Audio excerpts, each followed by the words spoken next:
All right, bouncing right into What's it. just jumping right in. What's the next one? Trap the Devil, right? That's right. 25 Slays of Christmas. 25 Slaves of Christmas. Slay 15. I Trapped the Devil. It's on I Trapped the Hulu. Devil. Oh wait, we didn't tell. Shit, we didn't tell them where Shit! to catch the last one, man. Black Christmas 1974 is available. I knew we were missing something. Is available On YouTube. YouTube. For free. For free. And it's like part of an agreement there, free licensing thing, says it on there. Might have to watch an ad beforehand. And I think you can find it on several other places too. Probably. Prime Video, I believe. We got you covered. So anyway, I Trapped the Devil 2019. This one is on Hulu, if you want to check it out. I actually saw this around Halloween time when I was watching a bunch of horror movies. Oh. I Are was we- gonna say, are we you've just- seen this one already? No, I I didn't gotcha. see it. I You read the saw it. description. I gotcha. I read the description. I think I might have watched the trailer, and this was actually one of the first inspirations. Like, I should do 25 days of horror Christmas themed movies because it was like set during the holidays and stuff. And that's when my mind started racing and putting these other ones I had known off the top of my head together, and let's look into it. So I was actually pretty excited to get into this one and to watch this one because, like I said, I waited about 2 months to watch it, and I think it pretty much delivered for what I was thinking this movie was kind of going to be like. Maybe not exactly, but it was definitely more of a thriller than a slasher film, most definitely. I went into this one pretty blind myself. 2019 must have been a good year for horror Christmas movies because we've done 3.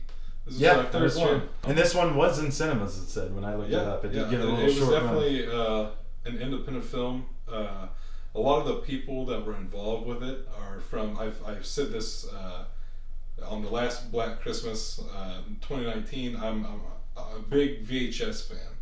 And so pretty much any of those guys, any of the people who kind of ran in that crew, I followed them for a period of time.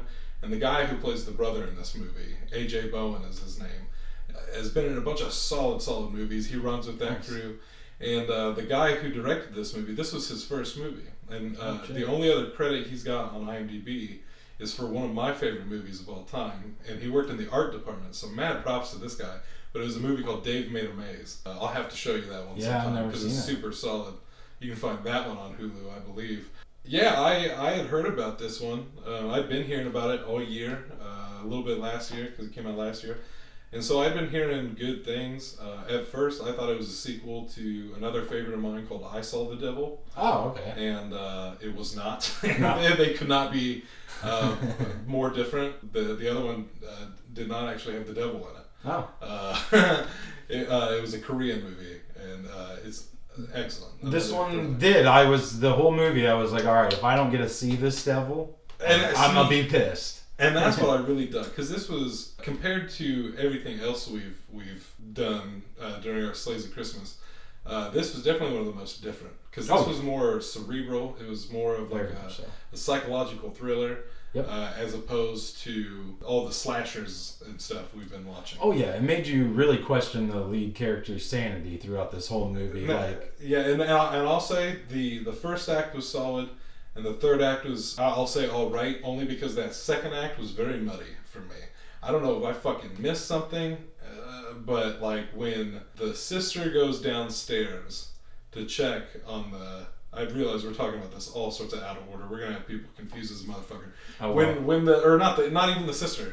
No, yeah. I'm so sorry for what we're doing to you right now. They're two brothers. We're trying to keep and you one of the confused. brothers' wife. They're just two brothers. Yeah, and one of the brothers brings his wife, drops in on the other brother unexpected. That's how this movie goes. You don't really get you gotta really pay attention, I feel, in this movie to kind of put together that like the main character's wife and daughter had died at some point, and he's not mentally well because it's a very subtle movie for sure. It's a movie built on subtlety, and I thought all the acting in it was good, especially because it's mostly just the 3 actors. For the most part, I could see it. It was kind of muddy. I think there was one part when I was done watching the movie, I had to go back and look up because I'm like, what the hell? So it was like, for me, they get there and it immediately sets up. You know, if you go into this at least knowing the plot of the movie, it's that this guy believes that he has trapped the devil in his basement. Right. So the whole movie leaves you wondering: is the devil actually trapped in this guy's basement, or does this guy just have a man trapped in his basement? and he's going through some shit. Yeah, and he thinks it's the devil. Yeah. There's a lot at play here. I mean, the brother feels obligated. You know, this is his brother. Everything. I love the line to his wife when the wife is like, we gotta do something about this. We can't. And he's like, this is what happens when you just drop in on people. Right, yeah. I'm paraphrasing, but that's basically what he says to her. It's like, this is what happens when you fucking don't make she plans. gets all pissed, like, now we're a part of this. And he just wanted to make it clear that this was not his fucking idea, and kind of just placed the blame on her in that moment, which is, it was low-key shitty, but at the same time you're like, well, he's got a point. He said he didn't want to come. You technically got us into this situation. She did, man, and I feel bad. Technicalities. I think she pays consequences. Because where it lost me is where she goes downstairs that first time, and like he's like, what did you hear, you know, and like makes him go upstairs, pulls the gun on, makes him go upstairs or whatever. And I was it just lied. I was like, did I miss something somewhere? Because he's like, what did you hear? And then after that, he just kind of like, he's really kind of starting to snap a little bit, and you're really starting to question like, what's going on here. He is, but like, so like I said, it's one of those movies you really had to pay attention to. So like the actress that was actually in that scene I thought she did a pretty good job, because you can see when the devil is talking to her that like, oh, she believes it. Yeah, like you can see at first she's like, man, this guy might be crazy. There might be a guy behind the door, but you can see her be like, oh fuck, I think he's right. And then that's when he comes down and he's like, what did he say to you? To me, like I was, the only part I was confused is because he's like, I'm gonna, like, why don't you just let him out? He shows himself in different forms to everybody. I want to know what form he is for you. Yeah. And then he just chloroforms the girl. Yeah. But apparently, like I said, I looked that part up afterwards, that apparently that was him just being like, giving her an opportunity to open the door and let the devil out. But since she just froze and stood there, he's like, boom, all right, never mind. Because he comes to his senses of, like, doesn't really show it, but like, this devil shouldn't come out. I guess that makes sense, because he's trying to, same with the brother at the end, he's just trying to stop them from opening that fucking door at all costs. Like, and what I think is really fun about this movie is it never explains how he got the fucking, because didn't they say that at the very beginning? They're like, how did you do that, or something like that, and it's like, that's not important. And they're like, that's not important? They say, well, it's like, how'd you get the devil in your basement? Yeah, he says it's not important, but he says something about it manifested itself into a man's form, and he trapped it. And they're like, how? And he's like, that's not important. But like, that's the whole thing that this guy, he thinks, is like, evil is more of a, just like an element in our world and in our universe that we can't see, but it's always there, and that good is also an element in everything like that. So the devil is not like an actual person, more so just a sudden feeling. And he's like, now that I've trapped the devil, see this missing woman, now she just suddenly appeared. Now we don't have those intrusive thoughts that are making people want to do evil anymore, because the devil's trapped in my basement. So that's when you start questioning, is this guy really, is that legit That's or what no? this movie does really well. It really keeps you guessing, like, is this guy fucking crazy, or is the devil in his basement? And for me, even though I had my moments of doubt, I feel like I was definitely on this guy's side, because I feel like the lead actor did a very good job. He did great. He did great. Again, all three of these actors, there's a lot of acting that just goes on right here. Yeah, right in their face. I love this, because I thought, when he explained to them why it was the devil, and when I was just explaining on what evil was and shit like that, by that end of the movie, it's like everything he explains is exactly what happens. None of those people or psychopaths and wanting to kill each other or nothing. It's like all family. But this movie ends on that dread, that not a happy ending of just another one. Yeah, like shit. Like, and that's what I like. That was like the only thing. I don't know. Well, we get into spoilers on this all the time. Yeah, honestly, we've really heavily gotten into the spoilers on this one. So to keep going for the spoilers, because the only thing that really bothers me is when you get to the end, you hear this man's voice the whole time whenever you hear the devil in it, and it's like they all kind of just one by one kill each other, whereas the brother kills the other brother when he's trying to open the door. Then he goes upstairs freaking out like, I just fucking killed my brother, I didn't mean to do that. The wife goes upstairs, shoots him in the back of the head, pretty much after he tells her, like, you can go ahead and call the cops right now. Nobody's going to believe you. Nobody's going to believe they're not going to. Basically, he's telling her, we're both fucked. Nobody's going to believe. And then he accepts it. He's just like, maybe it's better that way. And he closes his eyes, and then you see her raise the gun and pop him. And then she goes back downstairs, and then the only parts that I don't get, it's like, then the cops come, and when the cops walk downstairs, like, she just shoots the first cop. Like, she don't be like, stop, wait, no, this is what's going on, this is what's happening, nothing. She's pop. Well, I thought he started to go towards the door.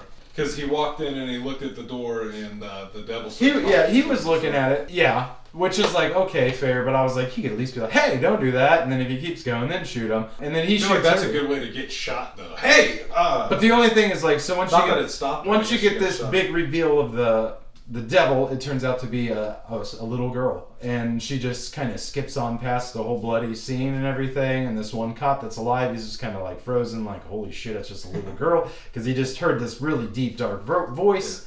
And she just skips on out and, like, skips down the road. I thought it would be kind of cool if when she skipped out, she got, like, abducted, like a child kidnapping that shows, like... I thought she was going to go to the house across the street. Yeah, something, but it shows, like, wherever she goes, evil does follow her, and that's kind of, like, the whole point of this. Like, the evil is, like, a force of nature, and not so much... I still liked how it ended, though, because to me, well, there was a couple of options here, because because I thought about... Maybe the little girl, because it presents itself in different ways. Maybe that's how the cop. Yeah, that's why the cop was like frozen in place, because he's like, oh shit, this is like it was something on a personal level. Mm-hmm. You know, the devil was fucking with him. But I did like the fact that when it was the little girl, because I was expecting like this man to come out. The actor that was actually playing the voice of the devil in there is actually, for all of you This Is Us fans, his name is Chris Sullivan. He's in This Is Us. Big difference. If you're a This Is Us fan, this might not be the movie for you. But you're hearing his voice, and you expect this big, bad, bald motherfucker to walk out. And when the girl comes out, that tells me that's confirmation enough. Like, oh yeah, that's what. Because there's one of two things that could have happened here. Like, somebody could have feebly crawled out of this thing and been trapped in there, and it was all bullshit. Right. And all of these people just kind of like offed each other and a like bad went reason. crazy, Yeah. Thinking that like, oh, there's a paranoia kind of spread, Yeah. Or it's the devil. Yeah, I was expecting and to me, when the some little weird girl CGI. comes out, I was just like, oh, that's most definitely Satan. Like, oh, it was just like it was like Satan's cheeky way of being. No, yeah, like I definitely. And I think the gleefulness of the little girl, like skipping out and everything, like that's very like. No, I totally agree. I thought, well, fuck, that's all he should have just kind of opened the door a little bit to show them it was a little girl behind the door, and I would have been like, yep, you trapped the devil, especially after hearing that voice. But it might not have been a little girl. I get what you're saying though, because they kind of put that out there through the whole movie. But the only reason why I think it would be is because before she does shoot the main character, he says something about, he goes like, go ahead, you can see her and stuff like that, and that's the first time you actually hear the devil referred to as a her. And when I was looking it up afterwards, the IMDb credit, that's the character. It's not named the devil, it's not named anything, it's named her. Who knows? I think it's the devil personally. It's some fucked up shit. I really enjoyed this one though. I thought out of all the rest we watched, like I said, I had hype built up behind this one, and it was short. It didn't take too long to get through this movie, and I was like, okay.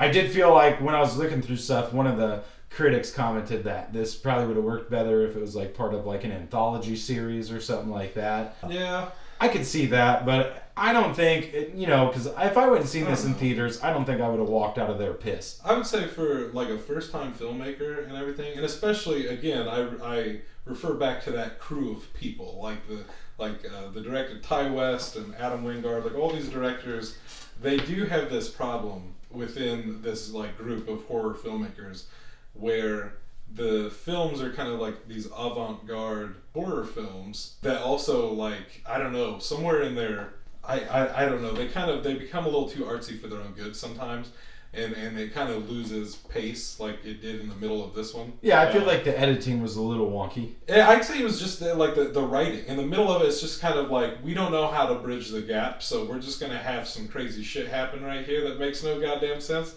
And then we'll get back to where we were at. And that's definitely what that second part felt like. As soon as he's like, what did you hear? Everything from there to like, I mean, getting back down to the basement, I guess. No, yeah, I felt agree. like it was filler. It just felt like this is just being added to kill He's time. having weird visions that you've never seen. Yeah, I'm like, throughout the rest of the movie. But otherwise, like I said, for a first time film with no other credits really, like I am heavily impressed. Oh yeah. The acting was great. It looked great. Like I said, I feel like they did a great job with what budget they had. I feel like they did a great job. And that was a good trope because, they could have easily had some CGI weird looking devil walk out of that door if they wanted to, but why be cheesy with it? Yeah. Let's just do some little girl. I would have been cool with it either A, being a little girl like it was, or being a guy in a nice suit. That's what I thought at first. Yeah. It was just going to be a perfectly normal dude in a really nice suit, just stepped out and just nodded and walked past. Like, thanks, dude. Mm-hmm. Thanks for letting me out. And it's like, yeah, that's Satan. Yeah. It's super creepy. It's super dreadful. I wouldn't score it very high on a Christmas scale, but as a horror movie, it definitely was a win for me. I definitely would watch it in October too. I would have watched it in October. Yeah, I didn't think it was too in your face for the holidays, but you could definitely watch it at Christmas It definitely time. uses the holidays very well, I feel like. But I put it on my nice list for sure. Nice list. I like that. Yeah, it's definitely gone on the nice list. I was thinking for a score on this one, probably 7.5 out of 10. Wow. I think would be a great one for this. Like I said, I think it was well done with the budget. Wasn't that long, pretty short. Story was really, I was hooked the whole time. Like, until the end. I needed to know who was behind that fucking door. Yeah, same. Yeah, what a quinkity, because I also have to say 7.5 out of 10 for me. Yeah. It was very enjoyable, and like we said, you can find it on Hulu. Hulu. It's not, I will say this, it's not going to be for everybody. It's a slow burn for sure. It's definitely, but I think it's worth the payoff, personally. I do. This is definitely one of those movies that I know a lot of people will watch it and be like, I thought this was stupid, because people don't like slow horror movies like this. But it's a taste thing, for sure. If this ain't your kind of movie, if you don't like slow burn, supernatural, kind of cerebral, kind of art house horror, then this ain't for you. But I thought this was one of the better ones for sure. I thought this was a pretty damn good one. I will add this one probably to my list. I'll probably watch this one again next year. Just because fuck it. Yeah. Add it to your 25 slays. 25 slays, man. Slays. And hey, while we got you here, I don't think we've mentioned this yet, but you should like and subscribe our shit, man. I know the other YouTubers be doing that. You should follow us on Spotify and Anchor if you do not do that yet. We're on both of those, and we're on Facebook too, man. Yeah, if you don't want to look at us, you can always just listen to us on Spotify. Just listen, man. While you're working out, while you're working, while you're driving, while you're sleeping. Play it while you sleep. I don't give a shit what you do, man. We'll talk you to sleep. I love it, dude. I love it. But anyway, until the next slay, we'll see you later. Slay you later.